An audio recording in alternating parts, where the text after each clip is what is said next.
Bienvenue à tous dans le Club des Hommes en Noir. Très heureux de vous retrouver pour cette émission de débat sans langue de bois ni langue de buis. Nous accueillons aujourd'hui dans cette émission Jean de Thorier, président de l'association Notre-Dame de Chrétienté, 15 jours après le pèlerinage de Pentecôte de Paris à Chartres. Jean de Thorier, bonjour et merci de votre présence. Merci de votre invitation. Nous allons donc parler avec vous de ce pèlerinage, de son succès, de ces 18 000 pèlerins, peut-être plus même, et du bilan que vous en tirez. Pour discuter avec vous, et avec nous, j'espère, nous retrouvons, c'est une joie aussi, l'abbé Guillaume de Tanoirne, que nous n'avions pas vu depuis très longtemps. Voilà, c'est un revenant avec vous. Un beau revenant même. Bienvenue, monsieur l'abbé. À côté de vous, le père Jean-François Thomas, qui était là de manière plus habituelle, mais que nous sommes toujours heureux d'accueillir autour de cette table. Et puis un autre revenant, puisque je l'avais mis un peu à l'écart volontairement, l'abbé, j'allais dire le père, l'abbé Grégoire Cellier. Bonjour Monsieur Maxence et bonjour à tous les clubistes, et je suis content d'être ici. À nouveau ici. À nouveau ici, après ma mise à l'écart au banc. Au banc, mais vous le méritiez. Et vous m'aviez invité d'ailleurs à vous mettre au banc, donc je vous ai écouté. Alors Jean de Thorier, on va tout de suite entrer dans le vif du sujet. Quel bilan pour cette 42e édition du pèlerinage de Notre-Dame de Chrétienté ? Alors quand on fait un bilan, c'est terrible parce qu'on va déjà parler de chiffres. C'est pas le but premier quand même d'un pèlerinage. Et je fais un peu attention parce que l'année dernière, on avait 16 000 pèlerins l'an dernier. Et dans des relations épiscopales, on m'avait dit attention au triomphalisme. Les chiffres ne font pas tout. Donc c'est avec cette remarque suave que je commente l'édition de cette année. Donc on était 18 000, c'est des chiffres absolument certains. C'est les 18 000 inscrits, c'est ça ? 18 000 inscrits, oui. C'est un record pour le pèlerinage traditionnel de chrétienté, qui est le nom officiel de l'événement. Comme d'habitude, beaucoup de jeunes. C'est un pèlerinage qui réunit la moitié des pèlerins en moins de 20 ans. La moyenne d'âge, en dépit de mes efforts et des gens qui m'entourent, on me dit 23 ans. Je n'ai pas vérifié. Je trouve que c'est très jeune, 23 ans. C'est très jeune en moyenne. C'est quand même un pèlerinage qui réunit, je rajoute toujours ça, toutes les générations. Et on peut le voir sur les bivouacs où on voit il y a des réunions de famille, il y a une réunion avec les prêtres. Il y avait d'ailleurs, pour donner des chiffres, 410 clercs, donc plus de 200 prêtres. Essentiellement donc des prêtres des communautés ex-ecclésiadei, mais aussi beaucoup de diocésains amis, même si certains maintenant, avec Traditionis Custodes, sont interdits de pèlerinage, puisqu'ils n'ont pas le droit de célébrer la messe traditionnelle en messe privée. Pourtant, on est assez content du nombre de prêtres, du nombre de clercs qu'on a pu avoir. Donc un bon encadrement spirituel, beaucoup d'étrangers, à peu près 2000 étrangers. On aurait pu augmenter ces chiffres très largement. On a fermé les inscriptions un mois, là aussi c'est une première, un mois avant le... Pour quelle raison cette fermeture, justement, un mois avant parce qu'on atteint en fait des quotas, et ces quotas ont été discutés avec les autorités, on est surveillé. Quand vous dites les autorités, là, c'est les autorités préfectorales, civiles, militaires aussi, la gendarmerie. Ah, militaire. Oui, bien sûr. On ne bouge pas comme ça 18 000 personnes sans qu'il y ait une surveillance... des accords, des relations de confiance d'ailleurs avec les années. On l'a vu au moment des grandes intempéries là, de 2022. On a pu poursuivre parce qu'on avait des relations exceptionnelles notamment avec les préfectures. Donc voilà, on s'engage sur un nombre de pèlerins et on essaie de le respecter pour être des gens... sérieux, fiable. Est-ce que ça veut dire que ce chiffre de 18 000, pardon, je prends la parole, mais vous intervenez quand vous voulez, est-ce que ça veut dire que ce chiffre de 18 000 représente le niveau haut que vous ne pourrez pas dépasser dans l'avenir, dans une configuration identique en tous les cas? Je pense qu'on pourra l'augmenter encore l'an prochain, parce qu'on a augmenté la taille des bivouacs. On va essayer de développer cette année, on était parti en deux. Juste avant la messe de Saint-Sulpice, il y avait une petite colonne, comme on l'appelle, qui était partie avec 2000 pèlerins, donc qui a permis d'alléger la grande colonne qui ne peut pas dépasser 2h30 de durée entre la tête et la queue de la colonne. Donc on a tout un tas de contraintes comme ça. Donc il va falloir qu'on réfléchisse et on commence dès maintenant, puisqu'on est dans une phase à Notre-Dame de Chrétienté, il y a des centaines de bénévoles pour faire tout ça. Donc il y a beaucoup de logisticiens. Maintenant, c'est le temps des logisticiens qui vont remonter tout un tas d'informations pour voir comment on peut faire pour augmenter le nombre de pèlerins. Et je pense qu'on aura des solutions pour l'année prochaine. Après, peut-être que le modèle, comme on dit, évoluera un petit peu. Je ne sais pas, je ne veux pas m'engager et commencer à donner les solutions aux gens qui vont travailler en ce moment. Vous avez parlé des pèlerins étrangers en disant que vous les aviez limités. Ils viennent d'où ces pèlerins étrangers d'Europe principalement? Oui, alors non, on a beaucoup d'Américains, oui, on a beaucoup d'Européens, beaucoup d'Allemands, on a bien 400 Allemands. Suisse alémanique, on a des Anglais aussi, qui sont nombreux, et beaucoup d'Américains. Et les Américains, ils sont, je ne sais plus, c'est 300 ou 400. Ils auraient pu être beaucoup plus nombreux, d'après ce que m'ont dit les chefs de chapitre.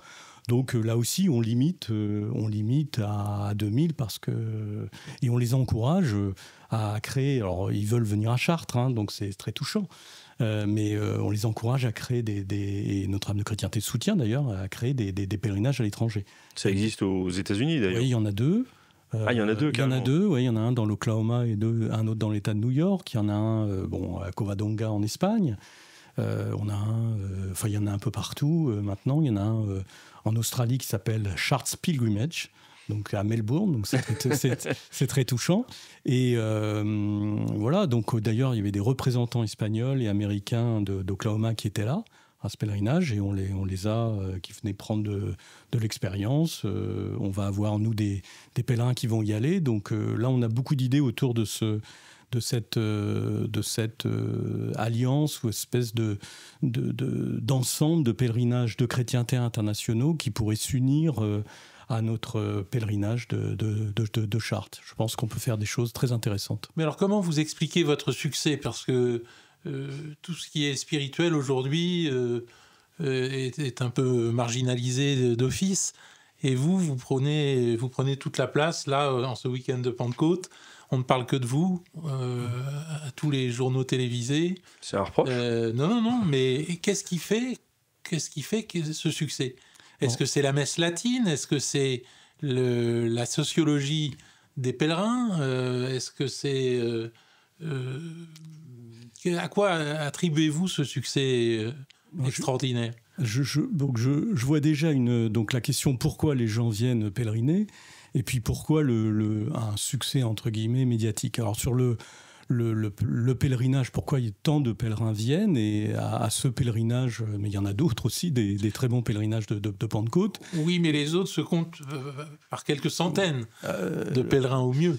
Là, vous êtes à 18 000. Donc, alors, oui, il y a aussi il y a le pèlerinage de tradition. Il y a aussi le Chartres-Paris. Mais moi, je vais me concentrer sur Paris-Chartres. Et sur... je pense qu'il y a une soif spirituelle chez l'homme, tout simplement. Et c'est pas parce que les jeunes sont jeunes qu'ils n'ont pas de soif spirituelle. Il y a un besoin de... Mais alors, nos évêques n'arrivent pas à découvrir cette soif spirituelle dans leur diocèse. On va peut-être laisser terminer Jean, et puis vous rebondirez après. Moi, j'essaierai de ne pas trop commenter les réactions des évêques, qui est une... en effet, qui était préoccupante. Mais en tout cas, sur les pèlerins que je vois, moi, pendant d'autres pèlerinages, il y a une ardeur. Alors, il y a eu un changement ces dernières années parmi nos pèlerins. On a jusqu'à, on va dire, avant Covid, c'était un pèlerinage de pratiquants. Pour l'essence, pour une grande majorité de pèlerins jeunes, ça a toujours été très jeune en tout cas ces derniers temps, de pèlerins qui connaissaient, qui étaient des habitués, des pratiquants réguliers de la messe tridentine. Aujourd'hui, c'est toujours jeune, on a toujours un noyau, une majorité, contrairement à ce que disent certains médias, de majorité de pèlerins qui sont des pratiquants réguliers de la messe tridentine, mais on a aussi des pratiquants qui sont dans les deux messe Paul VI, forme ordinaire, forme extraordinaire, et on a des formes ordinaires également. Mais on a quand même un noyau majoritaire. On l'avait chiffré l'an dernier, parce qu'il fallait bien vérifier ce que je lisais dans tous les blogs, tous les médias. C'était un plein temps de lire tout ça, d'ailleurs. Et donc, je voyais, j'entends régulièrement des évêques dire « c'est en majoritairement des pèlerins de la messe Paul VI ». Non, ce sont majoritairement, pour donner les chiffres, 55% des pèlerins pour les pratiquants. J'arrive à la fin de ma petite explication. Pour les pratiquants, c'est en effet en majorité des pèlerins réguliers de la messe tridentine, mais il s'est passé quelque chose après Covid. On a de plus en plus de non-pratiquants. Et ça, c'est un événement. Et ça, c'est magnifique. On est quand même d'abord missionnaire par la messe traditionnelle. C'est-à-dire quand on a des pressions pour supprimer la messe traditionnelle, on fait pression autour de nous. C'est un événement comme ça, on reçoit je ne sais combien de pressions de toutes parts, de tous les niveaux, clercs ou laïcs, pour changer cela. C'est ce qui obsède aujourd'hui l'Église, en tout cas en dehors de notre petit monde, c'est il faut changer la messe, la liturgie du pèlerinage de chrétienté. Donc voilà, donc nous on répond à chaque fois, mais écoutez, les fondements de notre pèlerinage, on est missionnaires, ça fait 42 ans, missionnaire grâce à la messe tridentine. Alors, il y a tout un tas de controverses sur tout ça, en tout cas de discussions, mais on est en plein dedans. Donc là, ces dernières années, et surtout après Covid, on a eu l'apparition donc, de beaucoup de non-pratiquants. Alors, les non-pratiquants, c'est les pratiquants, il y a toute une catégorie. C'est des gens qui vont une fois à la messe par mois, et puis on a des religions, on a des bouddhistes, on a des musulmans, on a des recommençants, donc des gens qui sont baptisés et qui reviennent à l'église, on a toutes ces catégories-là. Et pour nous, c'est évidemment un défi énorme de notre formation et notre encadrement. C'est à peu près, on doit avoir 360 chapitres, donc ça fait à peu près 1000 encadrants sur la partie pèlerin, et il faut que nous les formions, c'est au moins 1000 personnes d'ailleurs. Il faut qu'ils soient formés. On était très vigilants, on est toujours très vigilants pour les former à notre histoire. Qu'est-ce que c'est que notre âme de chrétienté, d'où on vient, les grandes dates, etc. Qu'est-ce qu'on dit, pourquoi, les arguments. On est quand même très, très, très attaqués, je reviens là-dessus, parce que c'est vrai. Et bien maintenant, il faut aussi pouvoir s'adresser dans certains chapitres à des chapitres où la moitié sont des non-pratiquants. Père Thomas, allez-y. Oui, les journalistes n'ont jamais autant interrogé les participants du pèlerinage que cette année. Sans doute parce qu'il y en avait beaucoup plus que d'habitude sur le terrain. D'ailleurs, on voit bien qu'il y a eu plus de répercussions dans les médias. Et ce qui était intéressant, c'était d'entendre les réponses. Alors ensuite, elles sont choisies évidemment par les journalistes, notamment des jeunes. Ce qui m'a frappé, c'est que les réponses des jeunes, de beaucoup de jeunes en tout cas, n'étaient pas très différentes des réponses qu'on aurait pu avoir par exemple dans les JMJ. Pourquoi êtes-vous venu au pèlerinage ? Les deux choses qui arrivaient généralement sur la table, c'était tout d'abord parce que ça nous redonne un dynamisme spirituel dans la foi. Mais la seconde chose, c'est on retrouve nos amis. Ça m'a vraiment étonné de voir que cet aspect était aussi présent. Donc ça veut dire sans doute que ces jeunes chrétiens, alors qu'ils soient très pratiquants ou moins pratiquants, ont besoin de retrouver d'autres personnes qui partagent la même foi, les mêmes convictions, et donc ont besoin de ce dynamisme pour le reste de l'année. Je ne sais pas ce que vous en pensez, vous. Je pense que l'amitié, il y a une ambiance qui est très, très, très amicale d'amitié chrétienne dans ce pèlerinage. Ça compte énormément alors je dis pas qu'il n'y a pas, surtout dans les difficultés de l'organisation, il y a toujours forcément des petits frottements, bien évidemment, mais c'est quand même un événement. On l'entend partout, vous avez raison, les pèlerins viennent aussi pour une ambiance qui est d'abord spirituelle quand même, d'abord, mais aussi très amicale. Je rajouterais un troisième argument aussi, ce qu'on entend beaucoup chez les gens, la fierté d'être catholique. On est fier d'être catholique quand on va à ce pèlerinage. Alors, il y a certainement plein d'autres, mais en tout cas, ce pèlerinage, on est fier d'être catholique. Et je crois que les gens ont besoin de ça, tout simplement. Ils ont aussi besoin de voir de bons prêtres, des prêtres bien formés. Moi, j'avais été très choqué avant Traditionis Custodes, donc 2021. Il y avait eu un rapport de synthèse méchant et mal écrit. Je ne sais pas trop parce que c'était que ce document. Enfin bon, il a été surgi sur la place publique, donc on l'avait lu avidement. Et il était rempli de méchanceté et de fausseté. Donc je ne sais même pas si c'était le rapport officiel. C'est mal fait, hein. N'est-ce pas, hein. C'était le rapport pour la conférence épiscopale. Bon, il était désastreux. Il y avait quelque chose dans toutes les méchancetés qui étaient, les vilainies qui étaient dedans, qui m'avait beaucoup choqué. Il mettait en cause les sermons, le niveau des prêtres ex-Ecclesia Dei. À l'époque, Ecclesia Dei. Eh bien, c'est exact, comme toujours d'ailleurs, c'est exactement l'inverse. Exactement l'inverse. Les pèlerins viennent, pas forcément parfois pour se confesser, hein, parfois ils n'en sont même pas là, mais pour voir de bons prêtres, pour voir des prêtres bien formés, des prêtres qui ne leur exposent pas leurs doutes et leurs grands questionnements, mais qui leur exposent des certitudes. Voilà, c'est aussi simple que ça. C'est les certitudes qui attirent. Mais oui. Allez, monsieur l'abbé Sellier, lancez-vous, on ne vous a pas encore entendu. Je suis payé pour parler de la boutique. Non, je voudrais Qu'est-ce qu'il nous raconte? Je voudrais signaler à tous nos clubistes que simultanément à ce pèlerinage donc, de Paris à Chartres, il y avait le pèlerinage de Chartres à Paris qui a rassemblé 7000 pèlerins, ce qui veut dire que sur ce week-end de je crois que c'était 8000, plus de 8000. On nous a encore menti sur les chiffres. Non, des chiffres bas, comme M. de Torier dit, des chiffres raisonnables, voilà, pour pas grossir de façon exagérée.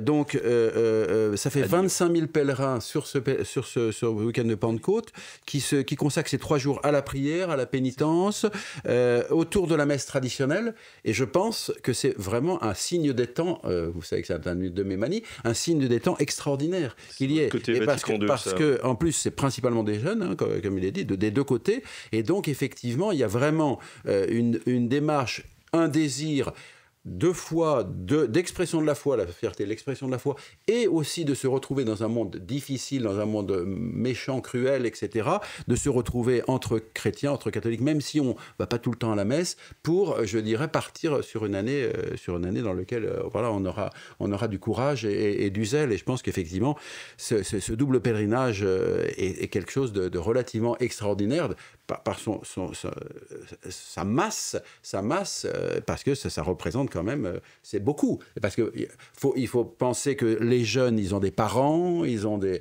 frères et sœurs, et tous ne sont pas là, ce qui démultiplie le nombre de personnes qui, en fait, sont impliquées dans ce pèlerinage de façon directe ou indirecte. Je pense que vous avez la même chose. Je sais qu'il y a le pèlerinage de prière de ceux qui ne peuvent pas venir, n'est-ce pas? Donc il y a un certain nombre de gens qui, pendant le pèlerinage, prient pour le pèlerinage. Les anges gardiens du chrétien. Et je pense que tout cela, ça veut dire que 25 000 marcheurs, plus des dizaines de milliers d'autres personnes qui suivent ce pèlerinage, c'est loin d'être négligeable. Pour en revenir à la question de la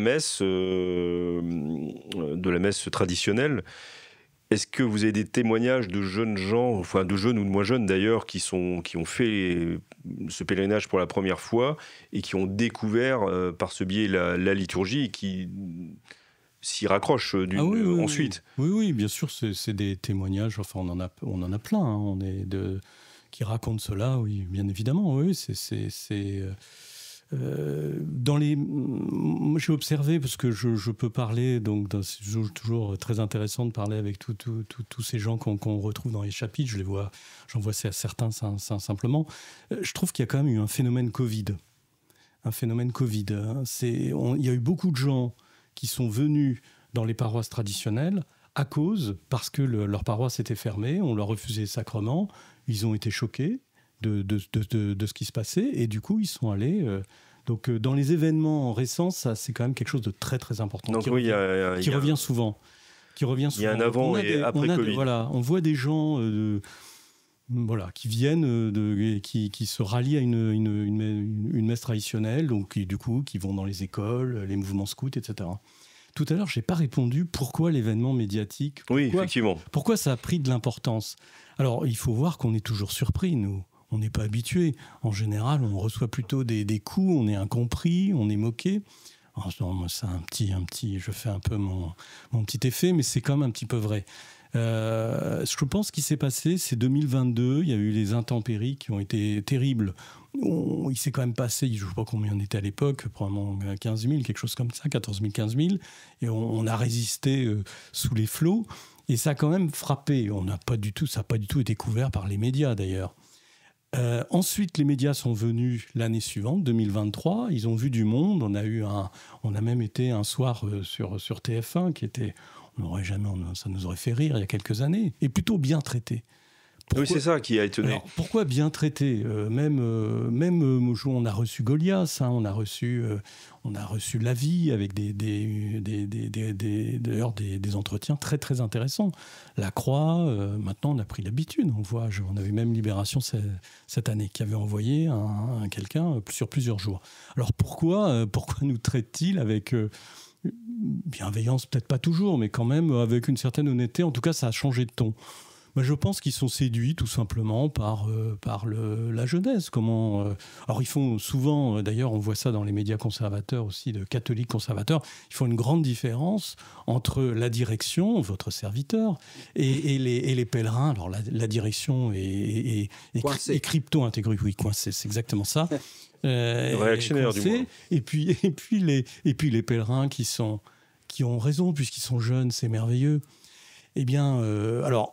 Déjà, autour de moi, je rassure tout le monde, il y a quand même beaucoup de gens beaucoup plus jeunes qui sont dans l'encadrement et qui ont qui ont de bonnes idées, puisqu'ils ont les mêmes idées que la direction. Donc la relève est assurée et voilà, donc c'est un petit peu dérisoire et assez faux quand on connaît le mouvement de faire comme ça des différences d'âge. Je comprends que ce soit... ça apaise, c'est évidemment un dessein, mais c'est faux. Oui, moi je suis très marqué par cette idée que ce sont les certitudes des pèlerins qui attirent finalement tout ce monde. On est dans un monde où il est très difficile de dire qu'on a des certitudes et ces jeunes ne le disent pas parce qu'ils ne seraient pas crédibles, ils le montrent avec leurs pieds. Et oui, je pense que c'est... Oui, la baisse de l'hostilité ou de l'indifférence que vous notez, notamment chez les journalistes, y compris de médias qui se présentent comme catholiques ou qui l'ont été autrefois, s'explique peut-être aussi par le fait que tous ces gens ne sont pas totalement aveugles. Et ils notent bien que dans le reste de la société et dans les jours ordinaires qui précèdent et qui suivent le pèlerinage, dans la société française, tout part plus ou moins en morceaux. Donc, lorsqu'ils découvrent qu'il existe encore quelque chose qui est stable et qui mène l'homme à la transcendance, j'ai entendu par exemple un des participants du pèlerinage, qui est un musulman, qui n'est pas encore sur le chemin de la conversion au catholicisme, mais qui disait que lui, il s'y retrouvait très bien parce qu'il y avait justement cette dimension de la transcendance. Donc, ces personnes qui étaient hostiles auparavant, peu à peu, si elles ont un brin d'intelligence, et on ne peut pas en douter, même s'il y a une part de malhonnêteté ou d'idéologie, ouvrent les yeux sur une réalité qui, là, ne correspond pas à ce que nous vivons généralement le reste du temps dans notre pays. Oui, je suis tout à fait d'accord avec tout ça, oui, bien évidemment. Oui, je pense aussi qu'il y a un changement de génération.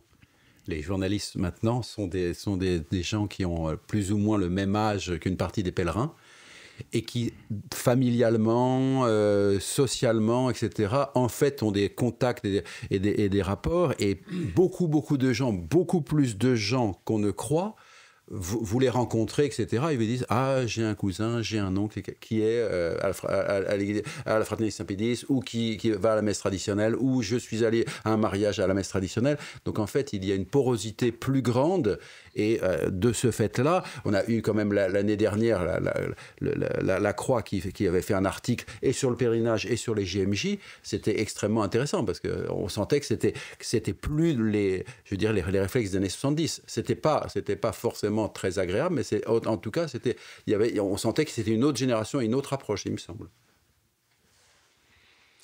Il y a d'ailleurs un article que vous avez apporté, monsieur l'abbé. Voilà, c'est un article de Jean-Yves Camus, n'est-ce pas? Donc dans le Figaro, une chronique de, enfin je sais pas comment on appelle ça, une tribune libre de Jean-Yves Camus. Jean-Yves Camus est un spécialiste de l'extrême droite, n'est-ce pas, qui avait plutôt mal commencé. Il avait fait un premier livre avec Monza, le fils de Romer, et qui était assez mauvais et assez peu sérieux.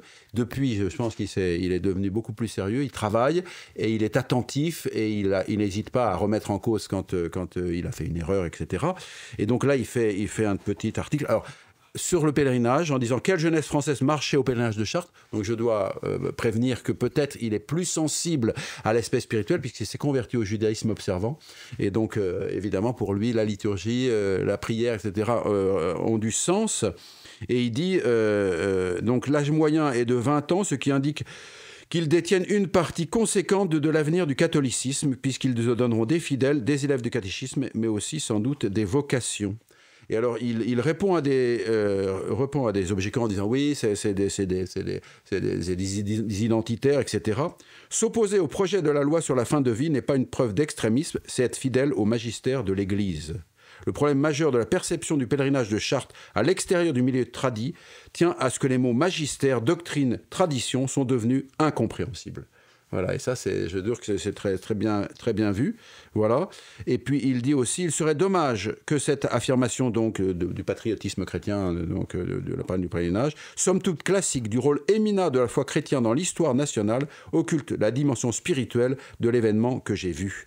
Mon impression personnelle est d'avoir rencontré des hommes et des femmes en quête de réflexion sur le sens de leur vie, puisqu'ils étaient appelés à méditer sur les fins dernières, d'enracinement, non pas dans une identité ethnique, mais dans une liturgie et des rites pluriséculaires qui les relient aux sources mêmes du christianisme. Donc, Amen. Je trouve qu'il a fait vraiment un... Votre réaction, Jean Torrier, à cet article Oui, très bon article. Très bon article, d'ailleurs, très honnête, très bon. Il y a quelque chose qui m'a frappé aussi, en allant un petit peu en dehors du plus important, le spirituel.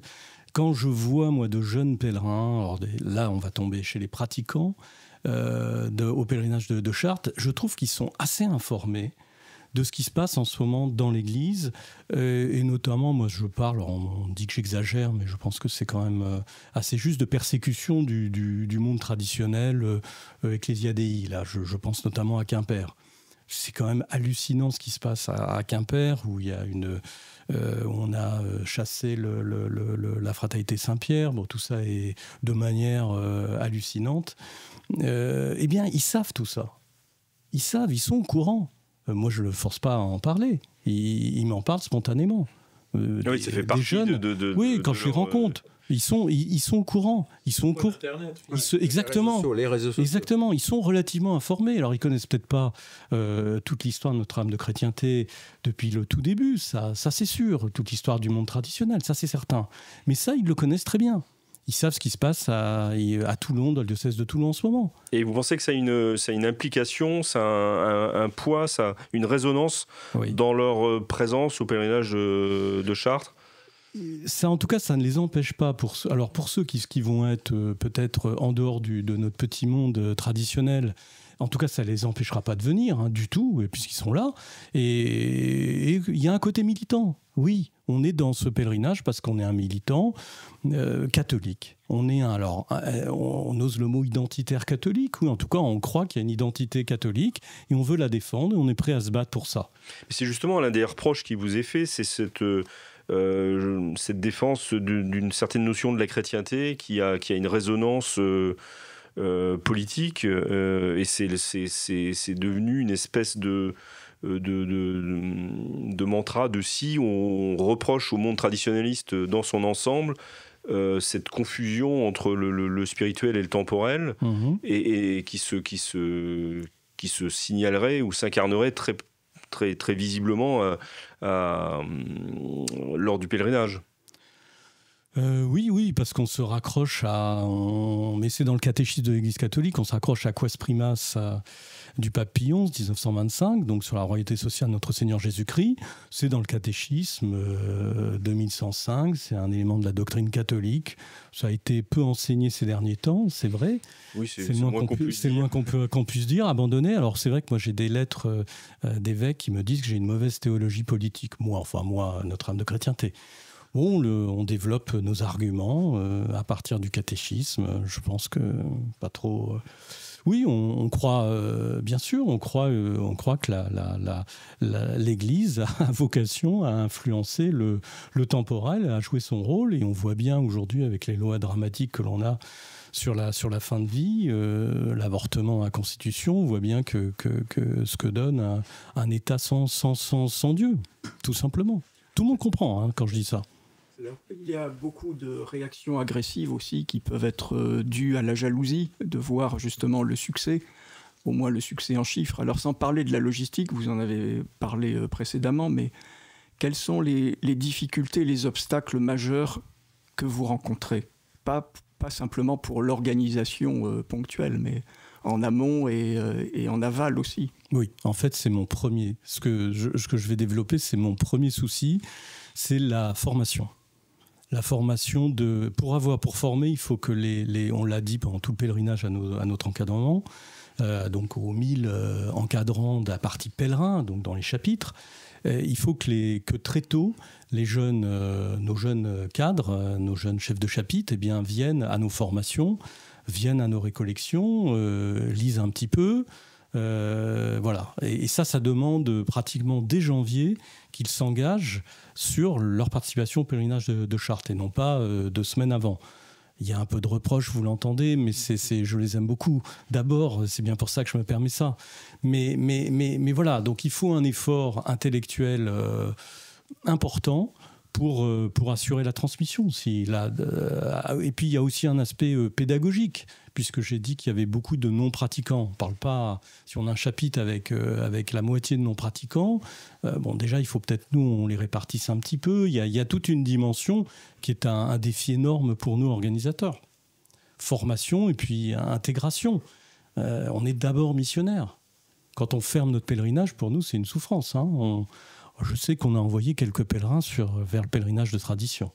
Je ne vous l'ai pas dit, monsieur l'abbé, mais c'est quelques-uns. Ça explique la porosité. Oui. Voilà, exactement. Ça explique la croissance du nombre du pèlerinage de tradition. Vous vouliez intervenir, monsieur l'abbé, il y a un instant. Non, mais j'ai oublié. L'abbé de Tannoirs, parce que l'heure tourne, donc si vous aviez encore une... Non, moi j'aurais aimé rajouter quelque chose, oui. Là, vous avez parlé donc des problèmes qui sont un peu internes, mais est-ce que... Ce qui vous intéresse, c'est les problèmes externes. Oui, parce qu'on est quand même dépendant de ce qui vient de l'extérieur. Alors quel est pour vous le plus grand poids qui viendrait de l'extérieur et qui freinerait un peu votre travail d'organisation et... De l'extérieur, on est important. Si les églises se ferment demain, oui. On reviendra à nos exploits de jeunesse en ayant la messe à l'extérieur. Mais je pense que ce ne sera Sauf pas que les chiffres seront... le monde sera beaucoup plus important. Je pense que ce ne sera pas le cas. Non, ce qui est pénible, c'est de répondre à des courriers de prêtres amis qui nous demandent de changer le choix liturgique de notre pèlerinage.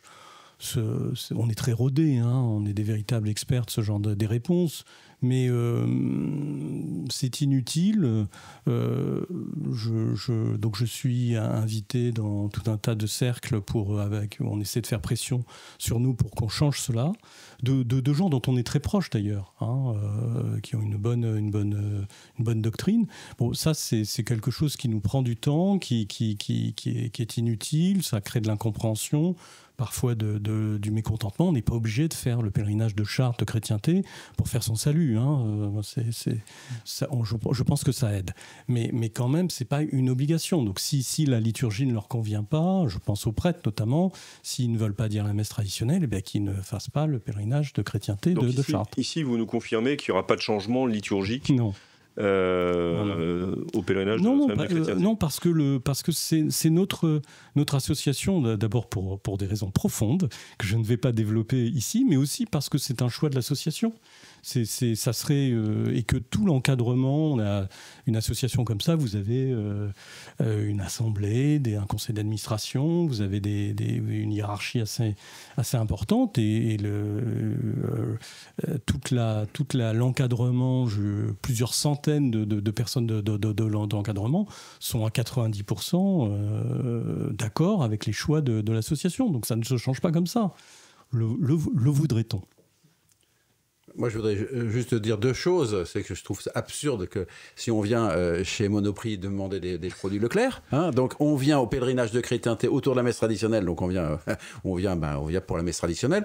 Et puis, rappeler une petite anecdote, c'est que 1975 ou 1976, l'abbé Laurentin, qui était un prêtre à l'époque très, très progressiste, étant à Écône, parce qu'il était journaliste pour Le Figaro, donc dans le cadre d'une interview de Monseigneur Lefebvre, je ne sais pas à quelle occasion, eh bien, il demande à dire sa messe à Écône, au séminaire d'Écône. On lui dit, ici, pour dire la messe, il faut être en soutane et dire la messe traditionnelle. Et il dit, casse une tienne, je suis à Écône et je vais dire la messe en soutane et à la messe traditionnelle.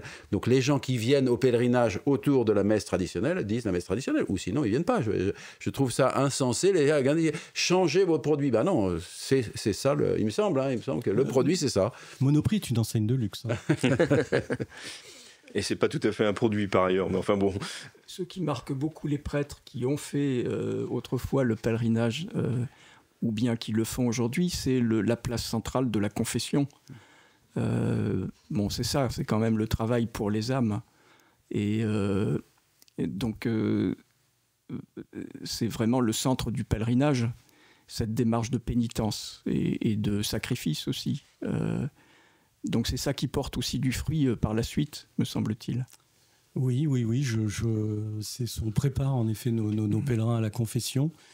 Mais c'est justement pour ça que j'ai observé qu'il y avait je l'ai entendu de beaucoup de personnes. Je me demande si on n'a pas un petit peu moins de confession parce qu'on a plus de non-pratiquants. Vous voyez, on va maintenant regarder un petit peu tout ça. En détail, en essayant alors évidemment avec discrétion, on va pas faire des enquêtes sur.